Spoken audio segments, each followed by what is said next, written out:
عبداللہ بن عباس رضی اللہ عنہما کہتے ہیں کہ رسول اللہ صلی اللہ علیہ وسلم کے اصحاب میں سے کچھ لوگ بیٹھے آپ کے حجرے سے نکلنے کا انتظار کر رہے تھے۔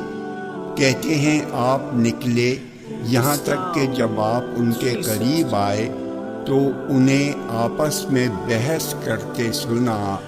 آپ نے ان کی باتیں سنی۔ کوئی کہہ رہا تھا، تعجب ہے، اللہ نے اپنی مخلوق میں سے ابراہیم علیہ السلام کو اپنا دوست بنایا۔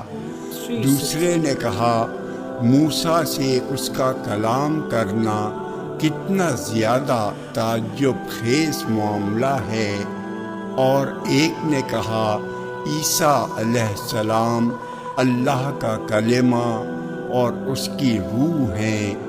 اور ایک دوسرے نے کہا، آدم کو اللہ نے تو چن لیا ہے۔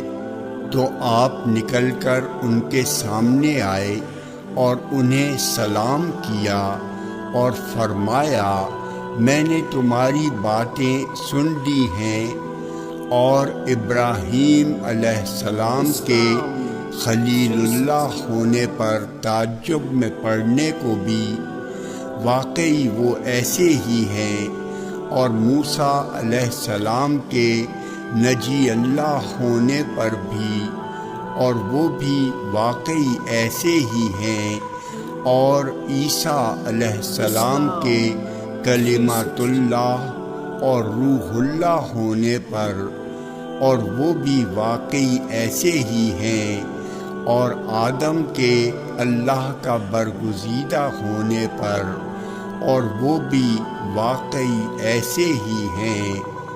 سن لو، میں اللہ کا حبیب ہوں اور اس پر مجھے گھمنڈ نہیں۔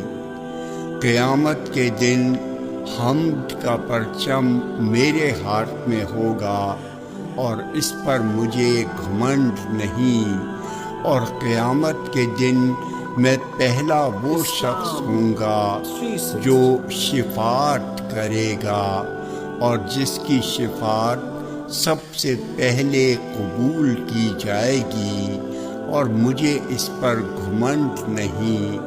اور میں پہلا وہ شخص ہوں جو جنت کی کنڈی ہلائے گا تو اللہ میرے لیے جنت کو کھول دے گا، پھر وہ مجھے اس میں داخل کرے گا، اور میرے ساتھ فقراء مومنین ہوں گے، اور اس پر مجھے گھمنڈ نہیں۔